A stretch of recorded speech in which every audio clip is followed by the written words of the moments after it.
Yeah. Good evening. Am I audible for the online students? Yes. So, I think, if you are attending a orientation session for economics optional, I guess you might have a pretty good idea, isn't it? Because, at least have you gone through syllabus? The first and foremost thing I would suggest, picking up any optional. To be frank, I would say choosing an optional is like getting married, because you are going to stay with it at least for 2 years. Well, the time of preparation and simply going through your examination. So it's not only the case of economics. No matter whatever is the optional you choose, the first and foremost criteria I would always insist is you should have a good interest, because since you are spending a good amount of time, you should have an interest on what you read, and you should have an interest. The reason because it helps you to explore new things, and at the same time most of you have a perception. Coming to the case of optional, where it's an anthro or simply geography or history, polity, no matter whatever could be the optional, the common criteria is anyway your interest matters, and second thing is the guidance matters, isn't it? You need someone to guide you, because the fundamental purpose of optional part of your mains examination is not to ensure that you would be or test your knowledge on par with your masters, someone who happened to have masters or PhD in a particular subject. That being the reason, most of you might have come across students who happen to crack with a different option irrespective of their background. You could see engineers cracking with anthropology, isn't it? This year the first ranker having a background economics, but she happened to go for PSAR. And there are engineers who happen to crack it with English literature, and also similarly there are engineers who cracked with economics optional. So if you ask me the question, is that is it necessary to have a background in economics or in that particular subject I am choosing an optional? It's a no, because you're not expected to master the subject. When it comes to optional, they happen to specify a certain syllabus, and many a times, until unless you are the most unluckiest person, UPSC doesn't simply exceed beyond whatever the scope the syllabus happens to be specified. So taking to my subject economics, the first paper, the first topic or the first chapter is advanced microeconomics, and the second one happens to be advanced macroeconomics. Since you have the term advanced macro, is that necessary that you need to have a thorough understanding of micro, macro? Because when you come across the term called advanced micro, you're going to read something beyond whatever you might have studied in +1, +2 in the realm of microeconomics. Is that necessary to have a good understanding of micro and macroeconomics? It is really required. But how much time it takes to understand these topics of advanced micro and advanced macro? It hardly takes not more than some 15 to 20 sessions. So generally, for those students who doesn't have any background in economics, so I would ensure that there will be an extra 20 sessions, 15 to 20 sessions, that comes around some 30-40 hours, so that it would help you brush up your basics, and that would help you to put on par with those students who happen to do their maybe graduation or post-graduation economics. I don't simply say these 20-30 sessions or simply 20-30 hours would help you to learn everything that these students of economics have learned in their PG or in their undergraduation. But at least to understand what are the topics that we are going to explore in the next coming sessions. This 15-20 hours of session is good enough to cope up with the rest of the students. So the simple thing I would always suggest is, forget about the question of me having a background in economics or not necessary, and that's no way it's a criteria. The reason is they happen to give you a certain specific topics, and all that they expect you is simply to master, and if necessary you might need to explore something beyond it. The reason is simple, because tomorrow when you become an IAS officer, you don't have everything served on the platter where you are going to simply directly consume it. You might be going through volumes of information, isn't it? Tons of information. And at the end of the day, you're going to comprehend things and you're going to come up with a proper decision. And in fact, that's where the economics or simply any optional purpose, the purpose of any optional subject, more or less simply serves your understanding capability of a particular subject in a given span of time. And that is the very basic purpose of having optional as part of your mains examination. So given a limited time and a certain amount of a syllabus, how best a student could able to grasp the information out of it and how could he could present the information out of it is the fundamental purpose of having optional part of your mains examination. That's it. So that's a very basic reason. I keep on repeating, you have nothing to worry, okay, with respect to your background and the optional you choose, and that applies for every optional. Clear? That's the first and foremost doubt every student who ever happen to choose any optional would be asking. Okay. So if you have any doubts, I would entertain once I happen to give you the brief of what we are going to discuss in the next session. Okay. So I would simply help you to go through this syllabus. And have you completed your general studies preparation? No. You're starting now. Okay. So now at least have you gone through, and those students who happen to attend the online session, have you gone through the general studies syllabus? I mean, at least have you gone through the paper 3 syllabus? So you have economics, Indian economy and social development as part of your GS paper 3, isn't it? And you have good amount of questions in prelims also. 15 to 20 questions is kam se kam what you would be having in a preliminary examination. So, इसी वजह से what I would start with is, I'll start with the paper 2 syllabus. Economics optional paper 2 syllabus. So we'll just happen to go a quick review of the paper 2 syllabus, because the optional paper 2 of Indian economy or economics optional paper 2, the syllabus is exactly similar to what you would be studying as part of your general studies paper 3. That's it. It's exactly similar. And if you're thorough with optional paper 2, I mean Indian economy part, in the optional, then you could take it into granted. Your preparation for GS paper 3, I mean around 50% of GS paper 3, more than 50% of GS paper 3 to constitute economy. And then 15 to 20 questions in your preliminary examination happens to from economy. So if you are simply preparing for paper 2 of optional, economics optional, which consists of Indian economy, you would be completing the general studies part for both your prelims and mains. That's it. So 90% of what we discuss in our general studies sessions or GS classes is what more or less you will be also discussing, so that, I mean, to an extent and extensively in a paper 2. That's it. So the syllabus is exactly similar. And let me just simply give you the brush, okay, basics. So the entire syllabus of paper 2, Indian economy, is broadly divided into 3 different categories. The first, in fact, even in our general studies classes, this is how we happen to discuss about Indian economy. Indian economy or state of Indian economy prior to 1947 or before India attained independence.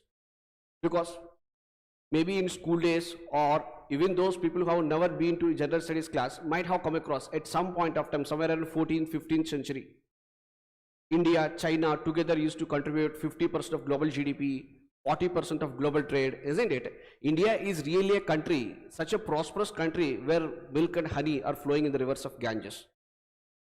Isn't it? If India really is a poor country, what do you think would be the purpose of Europeans coming to my country? Am I right? Yes or no? They came to my country under the pretext of trade. Later they happened to colonize this great country. Isn't it? And that's a very basic reason. Sometimes people happen to crack these jokes. Every British museum is nothing but a chore bazaar. Isn't it? Because that's where you find simply the wealth that's been looted from India. So prior to the advent of British, India happens to be, or the advent of Europeans, India is one of the most prosperous part of the world. That is before the advent of Europeans. So basically our syllabus starts with the advent of Europeans and what kind of impact the European rule and especially the British rule had over Indian economy. So prior to 47, we have a good amount of industrial sector. It does mean that we do have very good amount of manufacturing taking place. Okay, we are exporting goods from this country to the rest of the world. I think you might be aware of it in your school days. You might have studied, right? Isn't it? So the good amount of exports from India. And the agriculture is also one of the most prospering sector, isn't it, in the entire Southeast Asia when it comes to India, isn't it? So we happen to export goods, we happen to export simply agriculture commodities, but at the advent, okay, with the advent of Europeans, especially during the British rule, 200 years of British rule, what changes that Indian economy has experienced? I think you might have heard about a term called mercantilism. Mercantilism, a trade practice that the European nations happens to practice in good old days. In fact, you could say it's a precursor to globalization. Mercantilism simply does mean it's a trade practice that believes, where people believe that trade is a zero-sum game. Trade is a zero-sum game. So to benefit participating in trade, you need to export more goods than compared to what you import. Because when you are exporting more goods, it helps in simply earning more amount of gold. Because in good old days, we don't have any hard currencies like dollar as an international reserve asset. So trade across various countries used to be denominated in these kind of precious metals like gold, silver, and precious metals. So in good old days, the only way a nation could become prosperous is by accumulating more gold. And to accumulate more gold, because more is the gold reserves you accumulate, more is the wealth you accumulate, isn't it? And this gold could help you to purchase more goods and services. And the best way of being a richest country or becoming a super rich nation is simply accumulating more gold. And what do you think is the source of gold? Either you should be lucky enough to have enough gold reserves in your country, or simply by looting the resources or simply looting the gold of other country, isn't it? Or simply exporting more goods to other part of the world so that they would pay in terms of gold, and that gold would help you to accumulate more resources. Am I right? And that's a very basic reason the most of the European nations in good old days used to practice this kind of trade policy called mercantilism, where they used to believe that trade is always a zero-sum game. For me to benefit, someone else is going to lose. And how am I going to benefit? By ensuring my exports to any other part of the world would be always more than compared to what I import. So when I import, there is a drain of gold from my country, but when I export, there is a drain of gold from the importer to my country. So that itself is the very basic perception of these so-called European states, and with this context or with this perception, they happen to simply colonize various parts of the world, and that resulted in a great drain of wealth. And that really happened to change the entire fabric and the structure of the economies of these colonies, and that includes India. So our agriculture traditionally, tradition-born agriculture has been commercialized.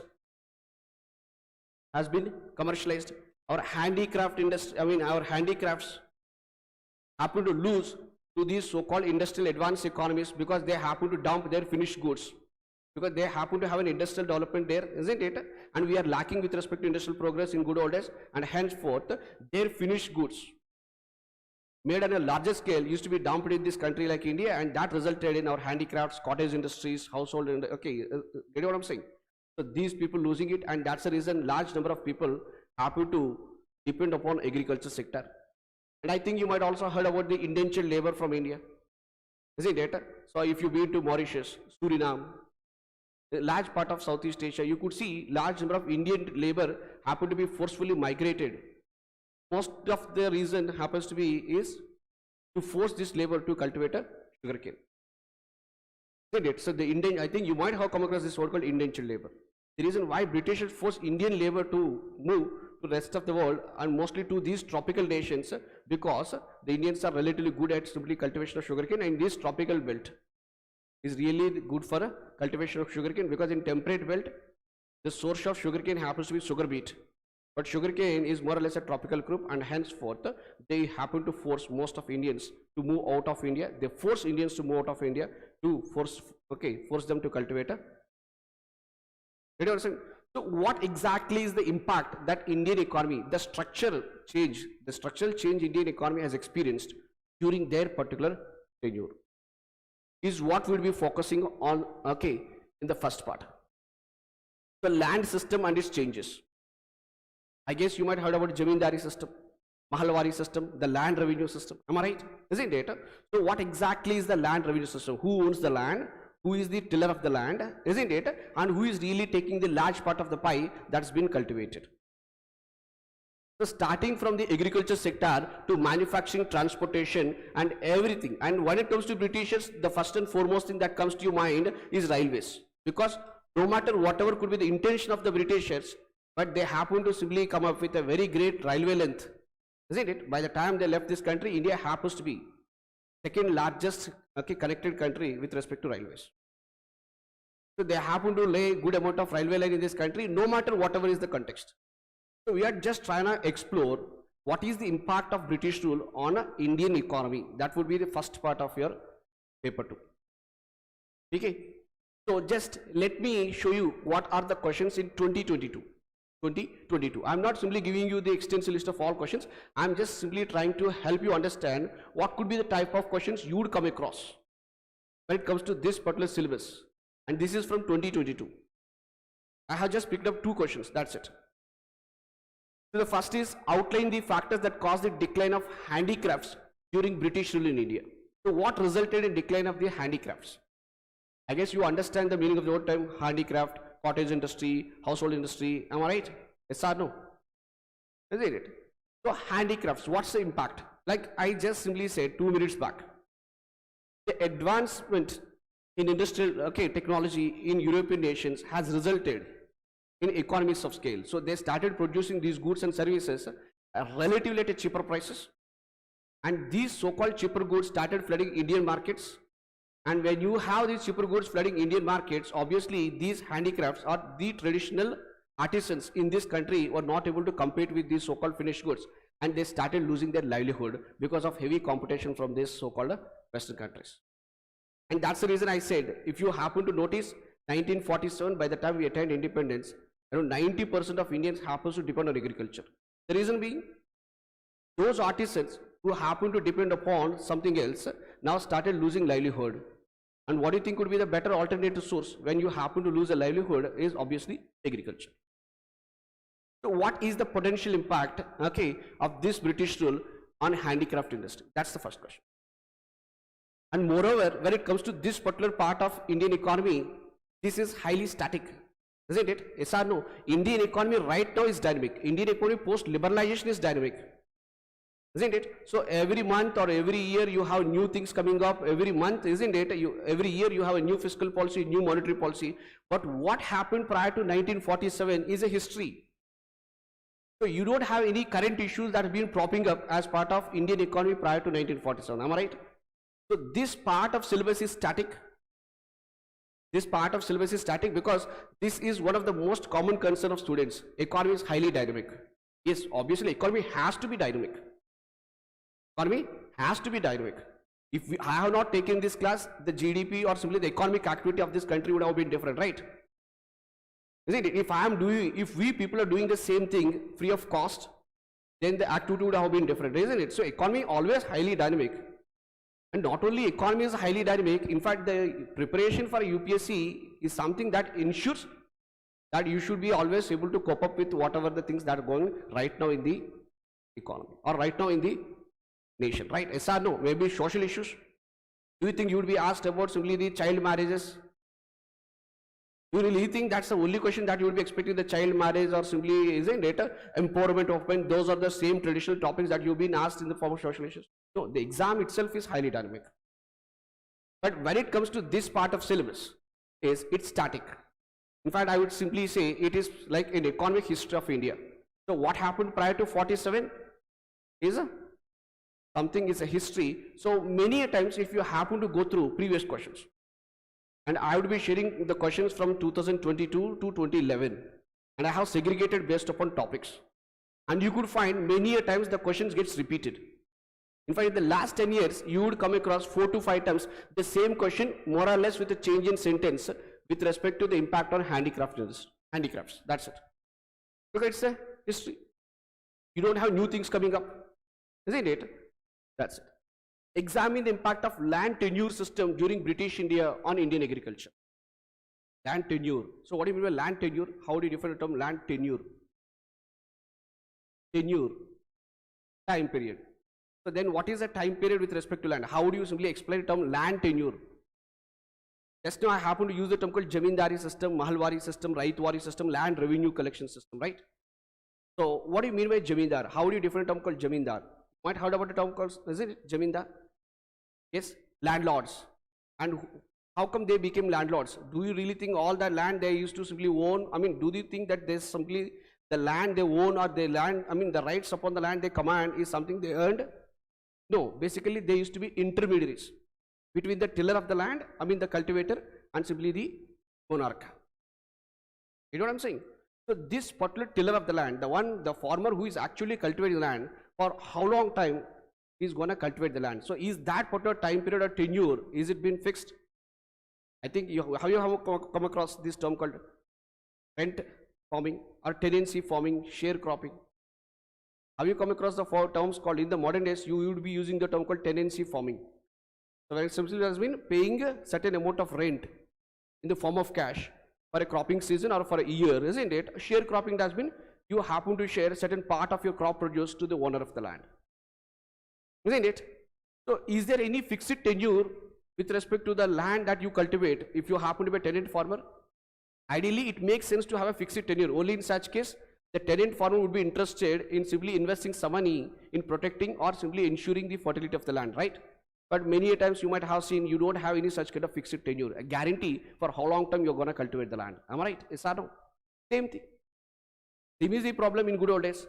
These so-called farmers of India, they have been not guaranteed. They have not been guaranteed for how long time they're going to cultivate the land. As of now, they're cultivating. Because the Jamindar is the one who used to dictate more or less what parcel of land you cultivate, what crop you choose to cultivate, how much part of it is what you're going to share it with the state. Everything used to be controlled by the state, the monarch and simply the Jamindar.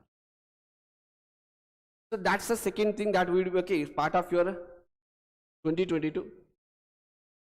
So the second part of the syllabus, I said we segregate prior to 1947 and then 1947 to 1991 and post 1991. So I think, okay, this is the year, whether you've been or, okay, whether you might be aware you're born or not, but 1991 is the year when it comes to Indian economic history you cannot ignore. Am I right? Yes or no? What happened in 1991? What seems to be the most important thing that happened in 1991? 91. Yes. Emergencies in 75 to 77. 91. What happened in 1991? So how many of you could recollect this great gentleman, P.V. Narasimha Rao? So P.V. Narasimha Rao. Heard about this man, P.V. Narasimha Rao? Yes? And what is he known for? Of course, he is one of the former Prime Minister of India, but what is he known for? Okay. So, in fact, it is during this time, India happened to experience a great structural change, okay. That is, you might have come across these terms, at least LPZ. LPZ stands for liberalization, privatization, globalization. A socialist, okay, a socialist state, more or less a socialist state since 47 to 91 has experienced a tremendous change in its structure. In fact, prior to 91, people used to criticize Indian economy as a license permit quota raj. License permit quota raj. A license permit quota raj has transformed to become a liberalized, privatized and globalized economy. So there's a complete overhaul in the structure of Indian economy in 91.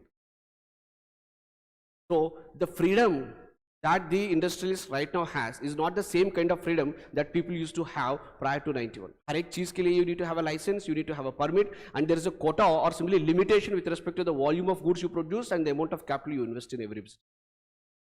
So that's the kind of environment we used to have prior to 91.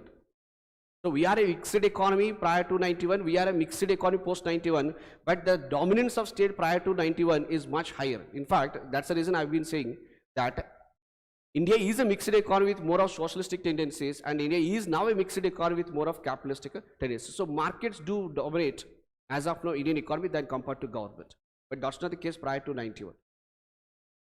So there was a great change in the structure of economy in 1991, and that's a very basic reason we happen to again go through what happened during this period of time. So once India attained independence, like every economy happened to confront the same challenges. What to produce, how to produce, for whom are we gonna produce it. So now it is rather than the British government, it is the Indian policymakers who need to choose what kind of economic ideology we're gonna implement, we're gonna choose. Are we going for capitalism or are we going for a socialism?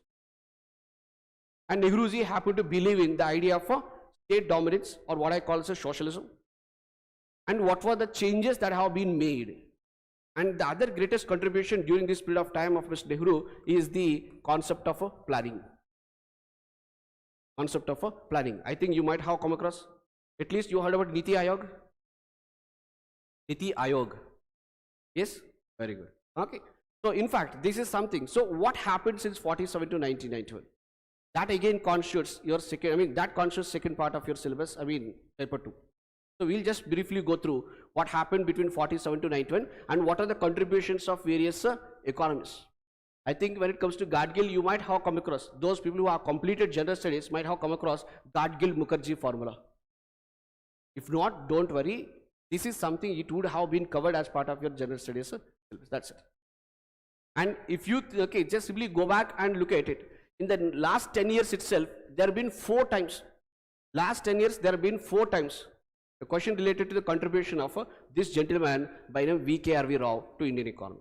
It's a direct question, and without any change in the form of the sentence, there's been a direct question. Because again, 47 to 1991, what happened is again a history, isn't it? So even this part of second paper, so whatever the topics I have listed is again a static part, and you don't need to worry about simply getting updated. The reason is it's again a history, economic history.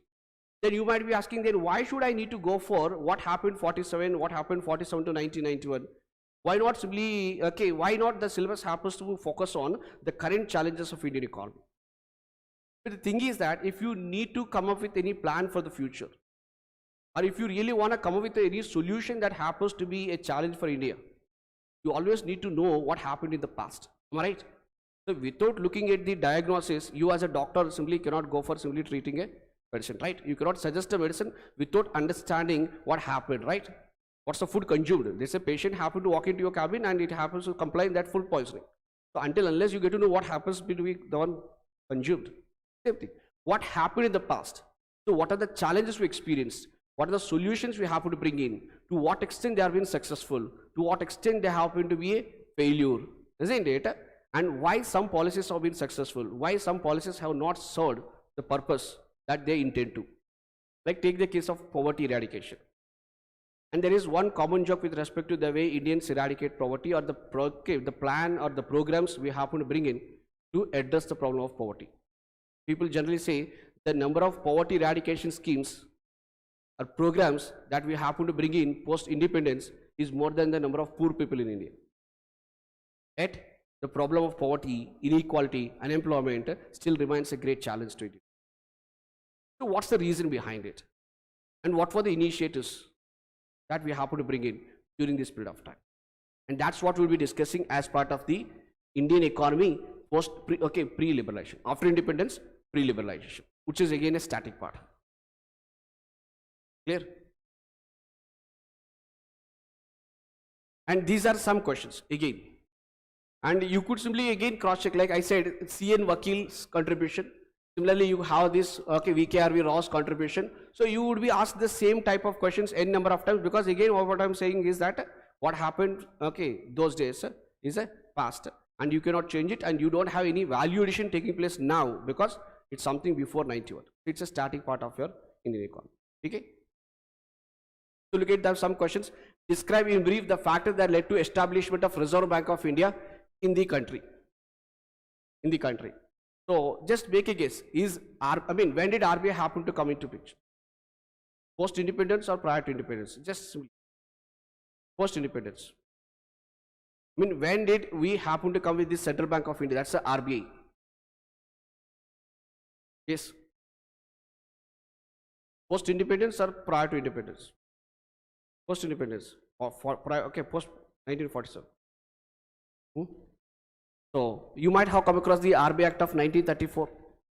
In fact, RBI started functioning as a Central Bank of India since 1st April 1935. In fact, not only India happens to have the central bank somewhere in 1930s, large part of the world, in fact, you would be surprised to know it is the banking system that has first evolved, and later came the central banking system. The banking system which is much older than compared to the concept of central bank. So what resulted in formation of central banks? In fact, though they especially mentioned what factors led to formation of RBI, but when we discuss about monetary policy in my classes, I will explain what resulted and what happened to be the reason behind formation of central banks. Maybe the Federal Reserve in United States of America, what we call as Reserve Bank of India, Similar banks serving similar purpose is what the Americans call as a Federal Reserve. That's it, the Central Bank of United States of America. So what are the reasons behind emergence of this central banking concept? More or less the same reasons that has resulted in the formation of central bank in USA. Similar kind of reasons has led to formation of a similar central bank in India, that's the RBI. Reason remains the same, but the dates might vary. That's it. Got it? That's one question. Discuss the development of jute industry during pre-independent India. What were the main problems faced by the industry? I think you might have been popular. Okay, we're aware of the fact that cotton industry in the western part of India and the eastern part of India, jute industry happens to be one of the most prospering parts. So maybe in history you might have been taught when India attained independence, most of the cotton mills have been along the western part of India, okay, in Gujarat, Maharashtra, and cotton cultivating region, rich cotton cultivating region has been part of the West Pakistan, that's a Punjab and Sindh part of Pakistan. Similarly, when it comes to jute mills, large number of jute mills have been part of Odisha and West Bengal coast, and you have jute cultivating region, that's part of East Pakistan, what we right now call as a Bangladesh. Clear? So what resulted in simply the progress or simply development of cotton industry, jute industry? This is something you might have been studied in history, and more or less we'll just try to figure out, explore what happens to the reasons behind it. And why is the industry right now not doing the way it used to do in good old days? Clear?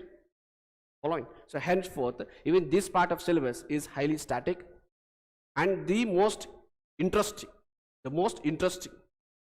is always after post-liberalization. And to be frank with you, around 70% of questions, come say 60 to 70% of your questions would be after liberalizations, questions related to post-liberalization. Because at the end of the day, once you become a policymaker, or what really serves the interest of a nation is understanding the current challenges and trying to come with solutions for the current challenges. So henceforth, around 60 to 70% of questions happens to be after post-liberalization. That's been post-1990. And when I say post-1991, it doesn't really mean that somewhere from 91 to 96 and then to 90, okay, so you have a sequential questions year on year. No, majority of the questions would be based upon the current challenges. What are the challenges right now India is experiencing, and what are the initiatives and what are the recent changes brought in with respect to monetary policy or fiscal policy or taxation? These are the things that you will be coming across. In fact, इसी वजह से I have been saying that your GS paper 3, whatever you read for GS paper 3 is good enough, or what I would say, you need to spend a little bit extra time to simply cover this part of it. So if you happen to cover paper 2 of economics optional, it does mean that you don't need to spend an extra minute for your prelims part of economy and your GS paper 3. That's it. Is it clear? And no matter whether you choose this optional, my optional, or you choose any other optional, and I always insist students going through newspaper regularly. And if you are going through regularly newspaper, I'm not simply suggesting any magazine as of now, but it is something very essential to write a better answer for any such kind of dynamic subjects.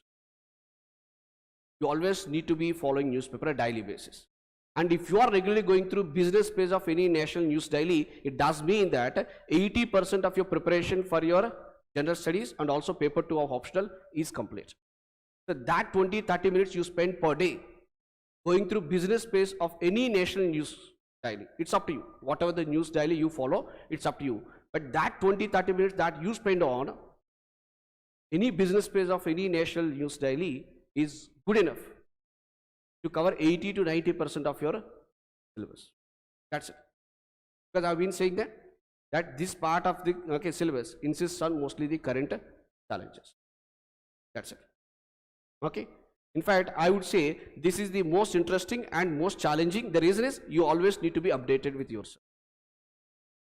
Okay. So you don't have any specific textbook where you could by heart and you could simply dump it in the answer sheet. No.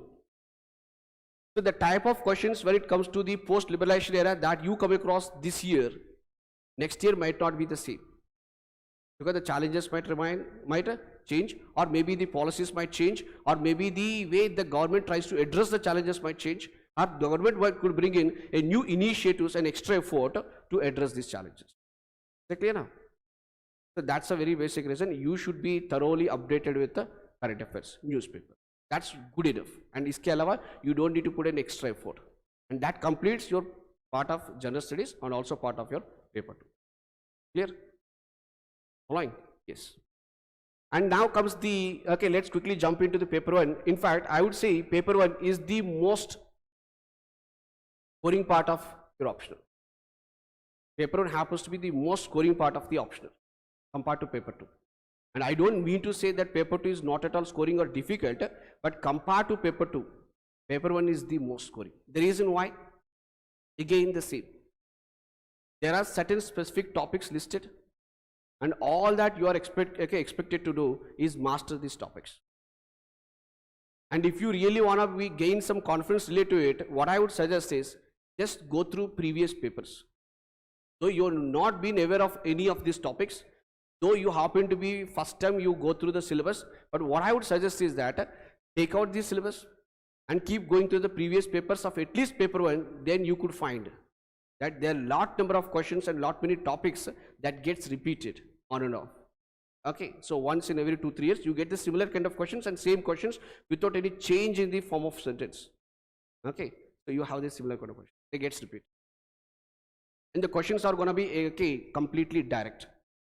So explain the contribution of Calder, explain the contribution of XYZ, these are things. Okay, so explain the theory of comparative advantage, absolute advantage when it comes to international trade. So you have a direct questions and you have hardly any complexity in the formation of questions, wherein you don't end up missing any question or you don't end up simply messing up any question because of your bad understanding of the question. They happen to be direct questions.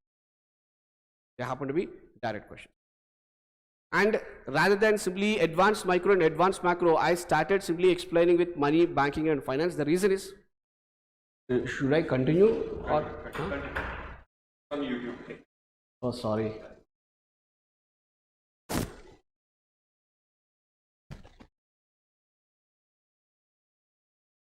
Yeah.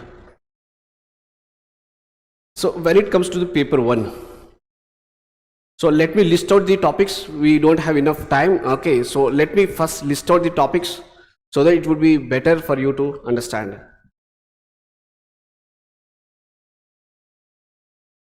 So the first is advanced microeconomics, advanced micro and advanced macroeconomics. Then we have money, banking and public finance. Money, banking and public finance. The fourth one happens to be the international economics. International economics. And the fifth one happens to be growth and development.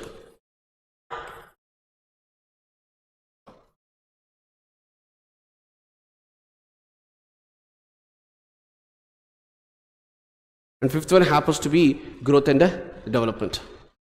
So these are the 5 different topics that you have in the first paper. And as I said that it's advanced micro and advanced macro. Does that mean that you need to have a thorough understanding of micro and macro? I don't simply insist that you need to go through completely all the topics of micro and macro, but a good understanding of the concept related to micro and macro would help you to overcome this so-called hurdle that you have in your mind. Okay, whether I would be able to cope up with those students who have a background in economics. And that's where I'm saying hardly 20-30 hours is more than enough to understand the concept of advanced micro and advanced macro. But rather than going through the syllabus of those 2 topics, the reason why I happen to start with the third part, money, banking and finance, because this is again simply part of your general studies which we will be studying extensively as part of your GS paper 3. Okay, so we will be discussing about monetary policy, we will be discussing about money, we will be discussing about banking, and then we will be discussing about public finance. Public finance. So in fact, in your language, I would simply say we will be discussing extensively with respect to budget. So in fact, not only the paper 2 of optional is what you are studying as part of general studies, or your general studies that you cover in paper 3 is obviously what is part of your paper 2. But what I would like to say, even one particular important topic of paper 1 is what would also be covered as part of your GS paper 3. Clear? So money, banking and finance. So the only difference that you would be taught in general studies, or how is it going to be different, is in general studies, when it comes to understanding any topic, we happen to merely use intuition. Because let me make it clear how our basic discussion is going to be the next coming classes. In economics, everything could be understood in three different ways: by mere intuition, mere logic. That's the reason I've been saying to all my general studies classes. So many a times I would come across a similar kind of doubts. I don't have any background in economics. Will I be able to cope up? Whether it's an optional or whether it comes to general studies. That's a common doubt. I am from a medical science, I am from law, okay, I'm a law graduate, I'm an engineering graduate. But to be frank, economics is all about common sense. So the prerequisites to attend either an optional class or the general studies of economics class is some 5th to 8th standard math and common sense. That's more than enough. That's it. Because economics is all about, to be frank, what you do and what you don't do. Economics is simply a science of decision making. That's it. Clear? So it applies when it comes to optional, it applies when it comes to your general studies too. So don't ever have that particular perception that I don't have any background related to it. If you made a decision, that's been you're already a practicing economist. You choose something to eat, you choose something not to eat. Isn't it? You spend money and sometimes you don't simply prefer spending money on certain basket of goods and services, rather you prefer saving the same amount of money. So any decision with respect to what you buy, what you choose to buy, what you don't choose to buy, isn't it? Okay, so everything, even simply taking the decision to attend this particular orientation or not, is an economic decision. Because this 1 hour, if you're not spending with me, is the time you will be spending for something else, isn't it? So that 1 hour that you're spending with me has an opportunity cost attached. And that's a very basic reason. In economics, everything could be understood by simply using intuition, mere common sense. The same thing could also be better understood using graphs. And same thing could also be explained and understood using mathematics. And this is generally what we call as an econometrics. And what I would like to clarify is, we would never use this part of econometrics as part of your optional discussion. So some of the students who have a pure background only with respect to economics still have a perception. Some of them from commerce and accountancy do happen to have some fear towards math, and we would not discuss anything related to math, and no such things is required. And at max, this is what we focus on general studies, and the same thing could be understood in your mains class using graph. That's it. So let me give a simple example. Imagine if there is an increase in demand in the economy. If there is an increase in demand, so here in this case I am writing AD, that stands for aggregate demand. If there is an increase in demand for goods and services in economy, and let's suppose the demand is rising but the supply in the economy has relatively remained constant. Imagine the supply is not changing on par with demand. Okay, to make things simple, let me imagine the supply has remained constant. So there is no extra addition of goods and services to the economy, but for some reason the demand is going on. What do you think could be the impact on the prices? What do you think is the impact on prices? Price increases, isn't it? And this is what we call as an inflation, right? What you call as an inflation, a phenomenon of rise in prices, isn't it? The mere intuition is good enough to understand this. And the same thing could be explained using a graph. Let's imagine on x-axis, I'll take the total quantity of goods and services consumed, and on the y-axis, I will take the price level. So this is how you might be aware of the fact how the aggregate demand curve looks like, and this is how the aggregate supply curve, short run aggregate supply curve would look like. And this point is what we call as an equilibrium point, isn't it? So as of now, the market is at an equilibrium, let's say E, and this is the quantity of goods totally consumed, and this is the price, average price level. And this same thing that we have discussed could also be presented in the form of graph. Let's suppose now, let me keep the supply curve constant, and like I said, the demand for some reasons is increasing. For some reasons increasing, and whatever the reasons that would result in increase in demand is what we'll be discussing later. But for some reason, if the demand happen to shift to the right, if I want to simply say the demand is increasing, it does mean I am simply representing by shifting the curve to the right. So when you shift the demand curve to the right, if you could simply notice the equilibrium now is attained at a higher quantity Q2 and also at a higher price level P2. Isn't it? So the volume of goods that people prefer consuming has increased, and at the same time you could also notice not only there is an increase in quantity consumed, but there is also increase in price level. Isn't it? So a rise in demand without any change in supply results in prices. The same thing could also be painted or pictured by using a graph. Understood? That's it. So that's the significant difference between our approach in general studies and optional.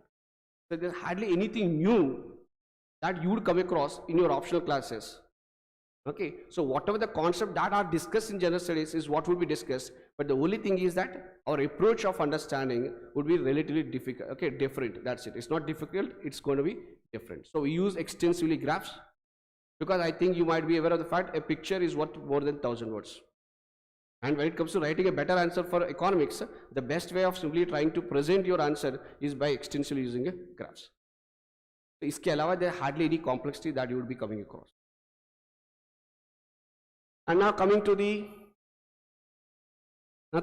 first one part, money, banking and finance, which would be part of your general studies. This is what you will be coming across in the general studies. Okay. And the second thing we would also discuss extensively is international economics, also part of your general studies. Except the theories of trade, everything that I have listed on this board, except theories of trade, everything that's been listed as part of your syllabus would be covered as part of your general studies. Okay, so by this logic, I just want to convey paper 2 of your economics optional, what I refer to Indian economy, is what you will cover in general studies. And even in paper 1, 2 out of 5 topics would be covered. Does mean by this time, if you have completed your preparation for general studies economy, does mean approximately 50 to 60% of your preparation for economics optional is done, is completed. So the only 3 new topics that we would be exploring starting from July 28th is the growth and development, the topics related to growth and development. Of course, you would also come across certain terms and certain topics that are also part of your general studies. And then advanced micro and advanced macroeconomics. So iska matlab hai, we are going to spend a very great amount of time hardly on few topics which seems to be relatively complex to you, agar if you don't have any background in economics, but still it is a very good amount of time to cope up with. Okay, so choosing economics optional doesn't mean that you are reading something completely new beyond what you have read as part of your general studies. Around 60% of total optional syllabus is already being covered as part of your general studies. Okay, so at max some 30-40% is what you're gonna explore the next coming 4-5 months. Is that clear now? Okay, so I don't want to simply discuss and simply prolong your discussion by explaining each and every topic of your this syllabus. The reason is that most of you who doesn't have a background in economics might not be able to understand or appreciate the contribution of these 2 great people like Marshall, Walrasian, and the meaning and the purpose of these things, but it has nothing complex, okay, inherently beyond it. Okay, following, like I've been saying, economics is all about common sense and decision making. Got it? So things are not going to be so complex as you happen to presume. Let me give a simple, okay, before winding up discussion, let me ask you a simple question or what you call as a puzzle. Imagine there are 2 nations, nation 1 and nation 2. Just simply to, okay, give you a glimpse of how we approach and what could be the topics that you will be coming across. Let me give you a simple puzzle or what you call a idea related to international economics. Imagine there are 2 nations, nation 1 and nation 2. Nation 1, okay, here in this case I will take the computers and then shirts. Imagine these 2 nations, there are only 2 nations and these 2 nations happen to choose to produce either computers or shirts. Nation 1, by utilizing all its resources, is good at, can produce 5 computers. Else, by employing the same resources, it could produce 100 shirts. 100 shirts. So either it could produce 5 computers or 100 shirts. Nation 2, which might not be lucky enough or might not be bestowed with the same amount of resources. Imagine by utilizing all its resources, at max could produce 1 computer, or else it could produce 50 shirts. By utilizing the same resources, it could produce 1 computer in a given span of time, or by employing the same resources, it could produce 50 shirts. Got it? So I'm just giving you 2 possible combinations. So nation 1, by employing its resources, it could produce either 5 computers or 100 shirts. And nation 2 could produce either 1 computer by utilizing its resources or 50 shirts. Got it? So the question here in this case is, if these nations intend to go for trade, trade has been exchange of goods and services, or in new terms when it comes to international trade, export and import of goods and services. If these nations intend to go for trade, just tell me what should be the nation 1 export and what do you think it should import. Similarly, what do you think is the goods or services that nation 2 has to export, and what do you think is the good it need to import, because both happen to produce computers and shirts. So nation 1 can produce computers and also shirts, but it could produce 5 computers and 100 shirts. But nation B or nation 2 is something that could produce only 1 computer in the given, by employing all its resources, or at max it could produce 50 shirts. So my simple question is, if these 2 nations, rather than working independently, if they happen to go for a trade, what do you think that nation 1 has to export, and what do you think nation 1 has to import, and what do you think nation 2 has to export and nation 2 has to import? Make a guess. Just simply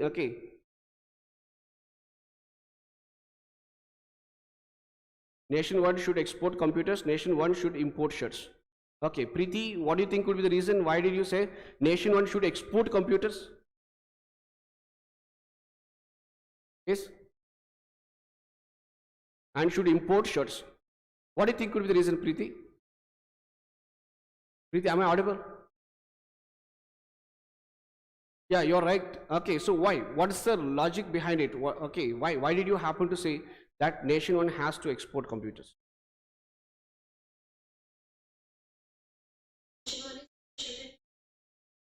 Okay, so very good. Okay, so in your terms, I could say, or in the, as per the syllabus, or to use the most appropriate term, nation 1 has an absolute advantage.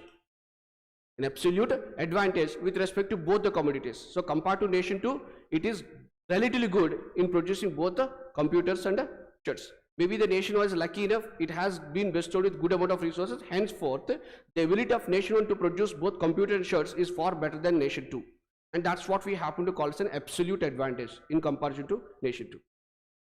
But my question is that if these 2 nations intend to participate in trade, what do you think is the one that nation 1 has to export? And that's where we use the concept of comparative advantage. Comparative advantage. So in comparison to nation 2, what is nation 1 is good at, and in comparison to nation 1, what is nation 2 is good at. Okay, so let me see, look at it. Can I write this as 5 computers equal to 100 shirts? Right?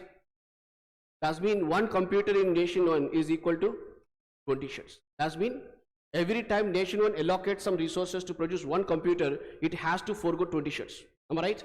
Because either you could produce computers or shirts. So every extra computer produced would result in a loss of 20 shirts. Am I right? So that means the volume of shirts you are foregoing is 20 shirts for every 1 computer. You accept it? Am I right? When it comes to nation B, for every 1 computer, you need to forego 50 shirts. Am I right? Yes or no? So tell me, who happened to incur more cost in producing shirts? Because look at the opportunity cost. Look at the opportunity cost. Have you come across the word called opportunity cost? Never heard about it? The cost of next best alternative. That means if you have not attended this class, this 1 hour, 4:30 to 5:30, what do you think you would be doing? Not attending this session. If you have not attended this session, what do you think could be the better alternative of spending this time? What do you think you will be doing? Pardon? It could be anything, maybe reading some history, reading some polity, or exploring something else. Am I right? So that's what we call as an opportunity cost, the cost of a next best alternative.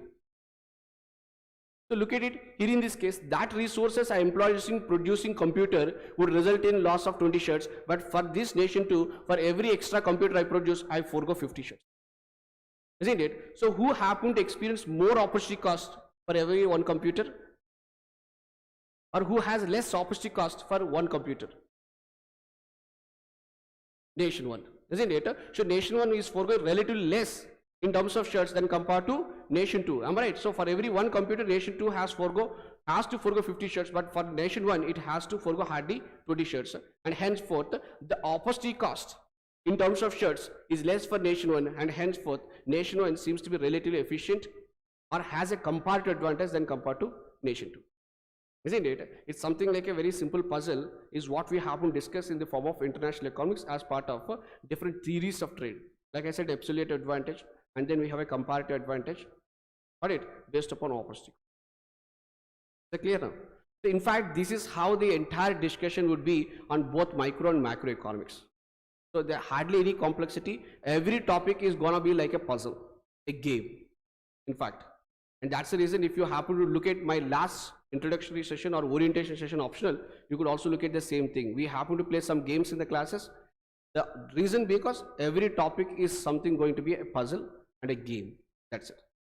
So you don't find anything complex, and you don't find any complex mathematical formulas or differential equations or partial differential equations would be used in the class to explain any terms. No, every concept is purely based upon logic. Is that okay? And now, before taking your doubt, Preeti, let me make it clear. What would be my approach? What would be my approach is very simple. So like I said, paper 2, a large part of your syllabus is gonna be dynamic, and that's the reason every day we spend some 10-15 minutes on a daily basis going through articles from Mint, because that's the newspaper I prefer. And every day we happen to have some understanding and discussion related to the Indian economy based upon our newspaper articles. That's it. So that you would be in touch with the daily current issues on a daily basis, so that a large part of your paper 2 could be covered in the next 5 to 6 months by simply allocating 5-10 minutes, 10-15 minutes on a daily basis. It doesn't mean that I would not discuss any part of paper 2. The very basic purpose is large part of paper 2 would be already discussed as part of your general studies. Henceforth, we will be spending relatively less time coming to paper 2 of Indian economy, which is part of your optional. So that would be around 1.5 months to 2 months at max at the end of your preparation. Okay. And most of our focus is on paper 1 itself. Paper 1 itself. Because that's where most of the students happens to experience problems, and this seems to be challenging, but at the same time it is the most. So that's the reason around 4 months of our time on an average would be spent on paper 1, and we spend somewhere around 1.5 to 2 months on paper 2. It doesn't mean that I would only discuss paper 2 in the last part of our discussion. No, every day we spend some 10-15 minutes related to paper 2, so that it would help you to understand the current challenges and would help you to write a better answer. Got it? So that would be our, okay. And the other thing is I insist on daily answer writing. Daily answer writing. In fact, once we complete the entire economics optional, you will be having a handful of questions, because the first paper could be better read or better understood in the form of a question answer, question answer, question answer. The reason is the topics and the questions gets repeated. Kaldor's theory, Kaleki's theory, or simply the contribution of Marshall, Warshallian, whatever it could be, questions keep on repeating, and henceforth we simply go for a daily answer writing practice, and at the end of the paper 1 we have a question answer basis, so that it would be easy for you to revise before going through examination. So not only exploring the syllabus, we also complete the preparation along with your 4-5 months of in the 4-5 months of journey. Is that okay? That's it. Okay. So now Preeti, your first question is macroeconomics to be very difficult. What will be the approach towards it? The approach is, if you have a background in, Preeti, do you have any background in economics? If not, what I would suggest you is go through the introductory to macroeconomics NCERT book now. Start going through it. Start going through that book, and here is the number. I would share it with you, and if you have any doubts, do let me know, and I would be happy to clarify it. Priti, following? So what I would suggest is start with the NCERT, Introductory Macroeconomics, and also Microeconomics. Got it? So any doubts? Yes? And you people, any doubts? No? Yes. So when it comes to general studies, it's gonna be majorly macroeconomics. That's it. So you do hardly, I mean, maybe in prelims, kabhi you might have a question related to the understanding of microeconomic concept, but when it comes to GS paper 3, it's simply purely Indian economy. Indian economy, that itself is macroeconomic. It's something we'll discuss about the income of this country. We'll discuss about the inflation, what are the reasons behind inflation. We'll discuss about the banking structure of this country. We'll discuss about the problems the banking system in India is experiencing. We'll discuss about the budget. So the entire part of Indian economy is simply macroeconomy. Though you happen to classify as micro and macro, but I don't think, okay, they happen to be different. The reason is the approach changes. At the end of the day, economics is all about decision making, how scarce resources are efficiently utilized. When you apply the same logic on individual basis or a firm, we call it a micro. When you apply on a collective basis, we call it a macro. Logic remains the same. Following? That's it. Okay.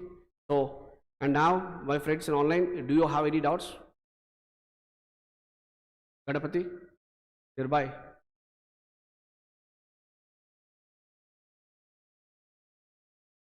You want to ask something? Okay. So that's my number. If you have any queries and if you have any issues in understanding it, do let me know. I would be happy to help you. Okay. And I think this is good enough, and we'll wind it up. Okay. And I also suggest you, we already had a orientation session. The only thing is that I just really happen to have a different approach in the first orientation session. The thing is that at the end of the day, I just want to give you a glimpse of what we are going to discuss as part of our paper work. That's it. So if you have some time, just go through it. Okay. That's it. Thank you.